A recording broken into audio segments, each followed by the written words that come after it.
Dad, where are you? In here, Marjorie, in the library. Oh, Dad, I'm going out for a little while. At this time of night, Marjorie? I don't think you should. I'm a big girl now, Father. I won't be long. All right. But you go to bed. You're not as young as you used to be. No, I'll wait up for you. All right, if it'll make you any happier. And don't be too late, dear, please. No, I'm just going down to the village center. Well, don't have too many ice cream sodas. I promise. Okay, lady, just stand still. Keep your yap shut, lady. This gun in my hand will go off. What do you want? You, lady, you take a little trip with us. A nice short trip, but maybe a nice long stay. I'll handle this, Jack. I'll handle it fast. The lady looks nervous. Look, if it's my money or jewelry you want, you can have them. We don't want jewels, lady. We want $50,000 in exchange for you.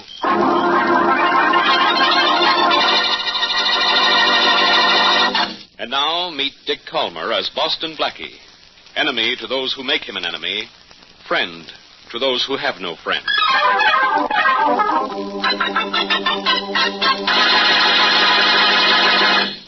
Oh, Blackie, hurry up or we'll be late for the party. You know, you were supposed to be all ready when I came to pick you up. Well, it's a late party, isn't it, Mary? So doesn't that mean everybody should be late? Now, darling, if you're going to make jokes like that, maybe we better not go. I'll behave. How do I look? Beautiful? I'll settle for handsome. All right, handsome, you're beautiful. Let's go. Uh-oh. The doorbell. I might have known. Don't worry, Mary. This can't be trouble. Come in. You shouldn't have said that. This Boston Blackie's apartment. Yes, and he's just sleeping. With me. I'd like to speak to you for just a minute. Well, that's about all the time I have right now. You see, This we is were very just... serious, Blackie. I'm Harry Congdon, John White's son-in-law. Is that very serious? It's not serious enough to make us late for that party, darling. Well, can't this wait till morning, Condon, whatever it is? No, it can't. My father-in-law found a note about an hour ago. My wife has been kidnapped. I need your help, and quick. Oh. Sit down, Condon. Oh, that's awful. Mary, you'd better call your friends and tell them their party will have to do without us tonight. Yes, it certainly will. I'll call them right away. All right, Condon. Let's have the facts. Well, I certainly didn't expect to get your help this quickly. I don't usually offer to help this quickly. But to me, there's no crime in the world worse than kidnapping. When did you first discover your wife was missing? About an hour ago. I'd just come back from Philadelphia, and her dad met me at the door with the ransom note. When did your father-in-law last see his daughter? He said Marjorie went out of the house at about 11 o'clock. Mm-hmm. That's the last he saw of her. Well, how did he happen to find the ransom note? Well, he thought he heard a noise outside the front door a few minutes after she left. Yeah. He went out to investigate, and the note was hanging from the doorknob. I suppose the note said, don't call the police. Yes, and a whole lot more. But we did call the police just the same. It wasn't until we calmed down a little that we thought of contacting you. Well, maybe if we work fast, we can get your wife back. How much ransom did the kidnappers ask? $50,000. Do you have it? Well, I don't, but Marjorie's dad has it. And a lot more besides, as you probably know. To whom was the ransom note addressed, you or your wife's father? To Marjorie's father. Yeah, that's proof the kidnappers knew which of you two had money, and that may help in tracing them. Dad wants you to come to the house right away, if you will.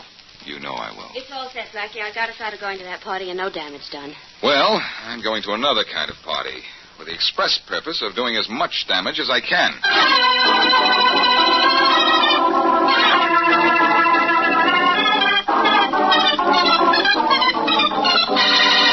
I can't let you go through with your plans, Inspector Faraday.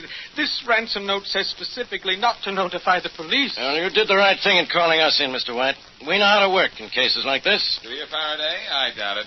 Blackie, what are you doing here? Annoying you, as usual. He's here on my invitation, Inspector Faraday. Dad, this is Boston Blackie. How do you do? How do you do, sir? Blackie, this is a serious thing. A girl's life is in danger, and I don't want you or any of your ideas around me. Mr. White, I can't do a good job of finding your daughter if I have to keep one eye and half the police force on Blackie. But you can work together on this, I'm sure. I told my son-in-law to ask for Blackie's help because I know how successfully he's aided your police before. Hear that, Faraday? I heard that, but I don't want to hear anything from you. All right, Mr. White. We'll work this thing any way you like. Thank you, Inspector. Now, first, I think we'd better familiarize Blackie with the conditions of the kidnapping and the contents of the ransom note. I know under what conditions she was kidnapped, Mr. White. Now, look, where was your son-in-law during this kidnapping? You've been gone all day, haven't you, Harry? Yes, I was in Philadelphia on business. I didn't get home until about 2 hours after Dad discovered Marjorie was gone. You went to Philadelphia again today? Yes. I sent you down there yesterday. Well, I went yesterday and today. When I got to the office this morning, there was a letter from a firm down there saying they wanted to see me right away. Well, let's skip that for now. May I see the ransom note, Mr. White? Of course, Blackie. Here, it's rather long. Yeah, it's long and clever, too. The words were cut out of Good News magazine and pasted down to make sentences. Took a long time, too. This thing was well planned. How do you know those words were cut out of the Good News magazine? I recognize the type and the quality of the paper, Faraday. Say, I'm opening a detective school next week. Why don't you enroll? Now, let me have that note. I'll read it. Never mind showing off, Faraday. I'd better read it. There'll be less stumbling over the big words. Mr. White, do you see now I don't want this guy around? Really, Inspector? It's all right, Mr. White. We'll get down to business right now. Yeah, let's see. What's in this ransom note? The instructions for delivering the ransom money are certainly given in great detail. I'm glad they are. I want to give them the money in exactly the way they ask for it. How soon can you have it? Tomorrow morning. That's when they want it. Well, let's see. It says here, put $50,000 in denominations of $5 and $10 bills in a tin box. Get an airplane and fly due north from this city Wednesday morning until you are over the Wasika Mountains. The Wasika Mountains cover an area of hundreds of miles. How are we going to know where to drop the money? Here's where they answer that question, Faraday. You will fly over the designated area with your radio set at 1780 kilocycles. We will contact you by walkie-talkie and give you instructions as to the exact spot the money is to be dropped. I can charter a plane first thing in the morning. Do that. These kidnappers are clever. The Wasika Mountains cover a large territory. There are plenty of roads through them, but no towns. Look, the nearest town of any size at all is a good 50 miles from the edge of the mountains. The kidnappers will never come near a town or a village after they've received the money. I'll say they won't. We can usually catch kidnappers when we deliver the ransom money. But this time we can't. Yeah, they're plenty clever. I understand that, Inspector, but I want that money delivered. All right. I'll deliver it. No. I won't let you. You're a policeman, and I promise not to call the police. Blackie, would you deliver the ransom money? Would I? Why, yes, I would and I will, but under one condition. You can have any condition you like. Well, what I'd like is to be allowed to handle this all by myself. Now, wait a minute, Blackie. Sorry, Faraday, sorry, but if I do this, I do it my way without any interference from the police. I'm quite agreed. How about you, son? I think Blackie should be the one to do it. And so do I. You have to see it our way, Inspector. Well, I guess I do with that. All right, Blackie, it's all yours. But I'm going to put you under a time limit. That's all right with me, Faraday. You're under one yourself. If you don't have the girl back in 2 days, or rather 2 weeks, the FBI takes over from you. I suppose you'll find a girl in 2 days. 2 days, Faraday? I don't know. This is something I've always wanted to do, work on a case without having you to worry about. There's no telling how fast I'll work. We have to work fast. What time do you want the money? Get the money, charter a plane for me, and I'll leave the airport at 9:30 tomorrow morning.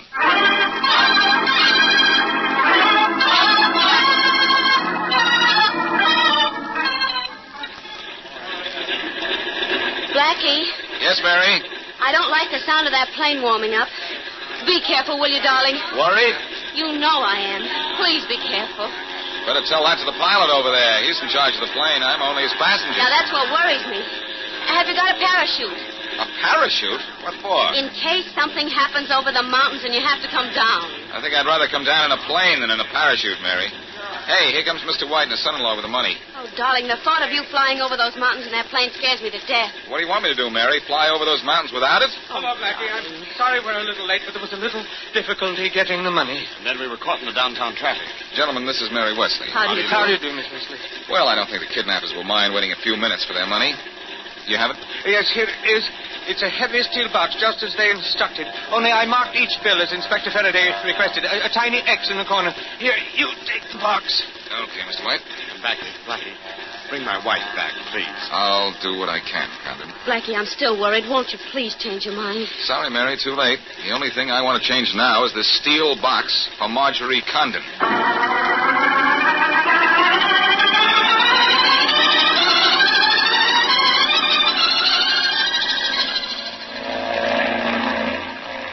Say, pilot, how far from the city are we now?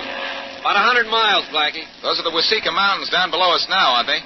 Mostly the foothills. Foothills, huh? Oh, yeah, I see the higher mountains up ahead. Sure a slick place to wait for ransom money. Why, it'd take an army of police to block off all the ways out. I think the kidnappers had that in mind. Your radio tuned to the frequency they wanted? Yep. 1780 kilocycles. Good. How soon do you think we'll hear from them? A few miles, maybe. A walkie-talkie doesn't have a terrific range. Have that box of money ready? All set. I saw you looking in it. Does $50,000 look like a lot of money? In 5s and 10s, it sure does. Hello, airplane. Hello. Can you hear me? Can you hear me? Over. There's our contact, Blackie. Good. I'll take the talk back now. Sure. Here. Hello, airplane. Hello. Can you hear me? Can you hear me? Over. Yes, we can hear you. Over. We can see you. Head due north 1 mile.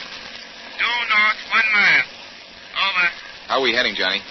North-northeast at the moment. I'll head due north right away. Hello. We'll head due north. Then what? Over. Straight ahead of you, there's a high peak. A high peak. Fly directly over it. In the valley, on the other side, you'll see a large white square on the ground. Fly at 500 feet. Drop the money near the square, then scram. Over. All right, I'll do it. But when do you return the girl? Over. After we get the money. You're crossing over the mountain now. Do you see the white square? The white square. Over. I see it, Blackie. We see it. Here comes your money. Just open the window on the side of the cowling and drop it. You don't have to be too accurate. I know. But I'd like to drop it on their heads. There it goes. Nice going, buddy. The box is falling pretty close to the square. Thanks for the package. You're welcome, pal. Just let's call it a present for the present.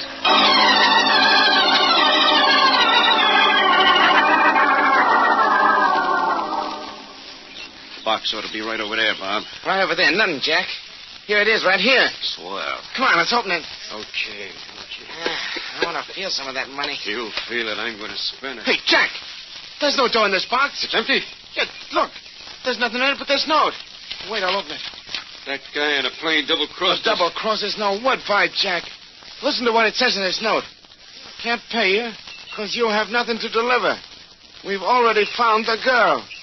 And it's signed by Boston Blackie.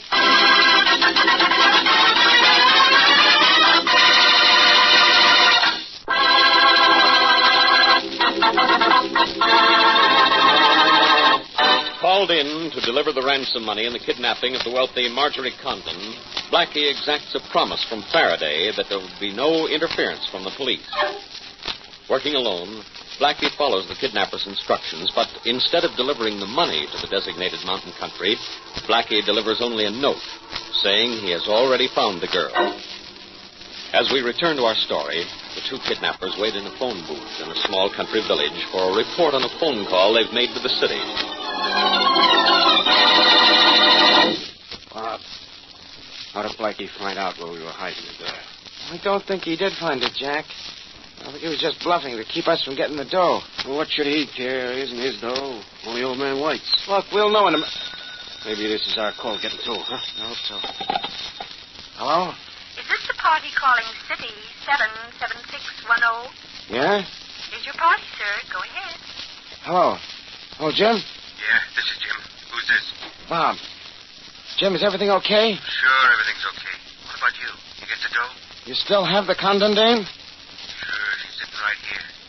So Blackie's note was a gag, huh?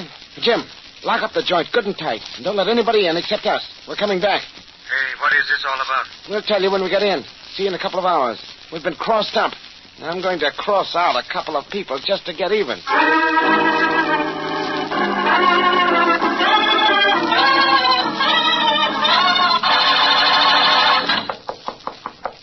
That you, Bob?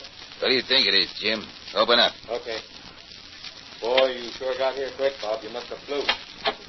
I did fly, and I'm not Bob. Hey, you're not getting in here. Oh, yes, I am. I'm in like a flash, and you're going out like a light. Well, that takes care of you for a few minutes. You look like a light sleeper. Who's out there? Who's in there? Marjorie Congdon? Yes, who's that? Don't be afraid to come out, Mrs. Congdon.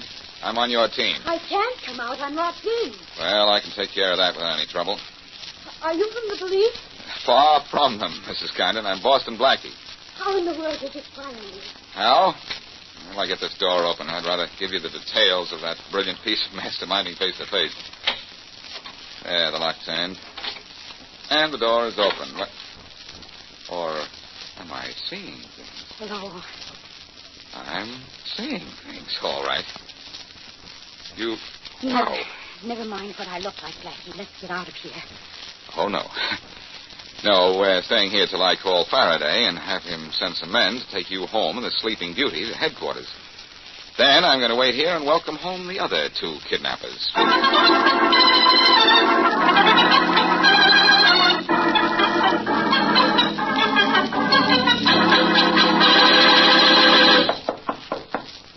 What is it?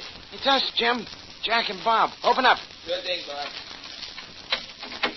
Look, you don't have to hide behind the door when you open it for us. We ain't cops. What's the matter with you, Jim? You got knives? All right. Stand where you are, both of you. What? Hey, Bob. Yeah, Jim. I got a hunch. It's Boston Blackie. You should play your hunches on the nose, Bob. You're right. Where's the girl? At home. Where's Jim? In jail, and in a few minutes, you're going to be keeping him company.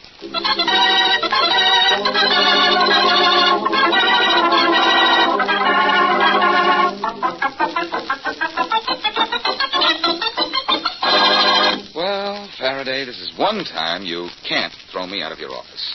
Marjorie Congdon is home again, and you have your 3 kidnappers in jail. Well, I guess this case is over. Guess again, pal.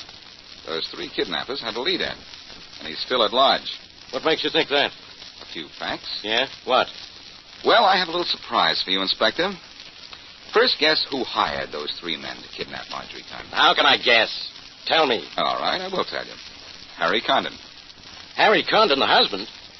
Blackie, maybe that airplane you took over the mountains went too high. No, Faraday, but the business trip Harry Congdon took to Philadelphia went the way of all phony alibis. Eh? You saw the letter he claims to have gotten from Philadelphia, didn't you? Sure, I saw it. Do you remember what company it was from? Yeah, I think it was the Realty Tool Company, or something like that. That's right.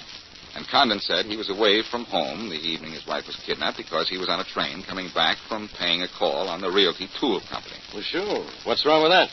I found something wrong with it, Faraday.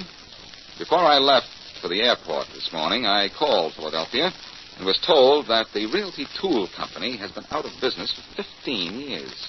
What? Faraday, Congdon faked that letter and mailed it to himself from Philadelphia the day before the kidnapping. It's an alibi for not being around when he planned to have his wife picked up. It sure sounds like it, Blackie. But why would he do a crazy thing like that? Money, Faraday. But he got money from his father-in-law. He got money from his father-in-law, all right, but not in the one lump sum he needed, and quick. He needed $50,000 fast, huh? What for? For something else I checked on while you were just sitting around waiting for me to do things for you. He owes over $40,000 in gambling debts. How do you know? Mary found out for me. I put her to work on the hunch I had. She got to me with the information about an hour ago. So Congdon had his wife kidnapped, huh? That makes him as guilty as the guys I have in jail. Just as guilty, yes. But not just as much in jail. Well, come on up to his father-in-law's house. We'll fix that right now.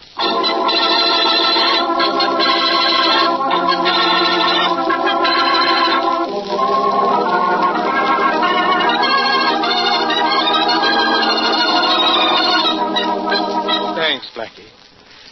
Thanks for getting my daughter back. It was a pleasure, Mr. White. And I want to thank you for your part, too, Inspector Faraday. My part isn't over yet, Congdon. And this is going to be a pleasure for me. Congdon, you're under arrest. What do you mean? My son-in-law is under arrest, Inspector. For what? For complicity in the kidnapping of his wife. Well, I hope you're trying to be funny, Inspector. Why, this is ridiculous. More than that, it's a lie. A lie, Congdon? That business trip you said you took to Philadelphia. That's the lie around here. What do you mean, Inspector? I mean, that letter he got from the Realty Tool Company was a phony. There's no such firm. Now, don't play innocent with me, Congdon. I know you faked that letter. And I know a whole lot more about you, too. You asked for $50,000 ransom money because you owed that much in gambling debts. Well, that's true. I owe that much And money. because but I wouldn't give it to you, you thought to be extorted from me. I might have expected this from you, Harry. Mr. White, did Congdon here try to get the money for his debts from you? He certainly did, Inspector. But I wouldn't give it to him. Yeah, but he got it, didn't he?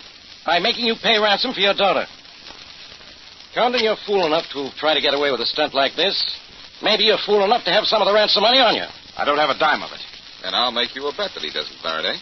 Say, whose side are you on, Blackie? Yours, Faraday. When you don't go too far. I think Condon's guilty on the evidence you already have. But I know he doesn't have the ransom money on it. You want to bet? I'm a sure thing. Why not? Pretty sure of yourself, aren't you, Blackie? Well, I'll show you how smart I am this time. Let me have your wallet, Condon. Sure. Here. Faraday, you're going to be awfully disappointed. Quiet, Blackie. Pretty thick stack of bills in here, Condon. Hey, Mr. White, how is that money marked? A small X in the right-hand corner, Inspector. Uh-huh. A lot of money in here. Here's a 10 right here, 2 5s. Marked with a small X in the right-hand corner. No, this is a frame. Well, I'll see So it. this guy didn't have the ransom money on him, huh? Faraday, this is impossible. Impossible nothing. Here's some of the marked money, right here. So you were so smart, huh? Come on, Condon. You're going to jail. Just a minute, Faraday. What for? Don't take Condon to jail. He can't possibly have any of the ransom money. Because I never delivered it. You never delivered it. No. It's all in my apartment right now. Every last dollar of it. But if you have the $50,000 in your apartment, where'd this money come from? It's marked like the ransom money. I think it came from Mr. White here. What? Who marked a few extra bills in addition to the $50,000 and planted them in Condon's wallet. That's a lie. Why would I do such a thing? You didn't like your son-in-law. That's one why. Didn't like me. He hated me. He tried a dozen times to get his daughter to divorce me. Why, Yes, he wouldn't. He tried a dozen times to involve me in shady business deals. He even offered me money to leave his daughter. Now, look here, And when I asked for money to pay my debts, he refused me, hoping the men I owed money to would get rid of me in their own way. He's telling nothing but lies. You're telling the lies, Mr. White.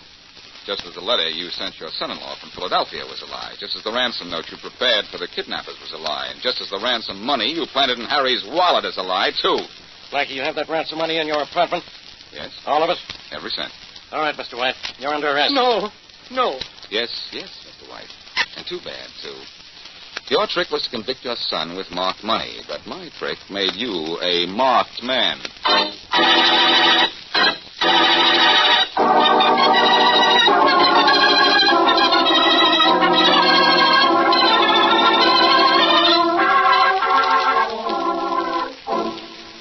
Well, Blackie, I just read Mr. White's confession. But the newspaper story doesn't say how you found Marjorie Condon. Well, I like to keep those little tricks to myself, Mary. Oh, can't we keep them just to ourselves? Promise you won't tell? Cross my heart and promise. Well, when I dropped the note to the kidnappers saying I already had the kidnapped girl, I knew just what they'd do. Sure. Find out if it was true, of course. Of course. And I knew where they'd go to find out, the nearest town. Small towns have manual phones. And I was at the telephone exchange listening to every call made to the city. Oh, I see.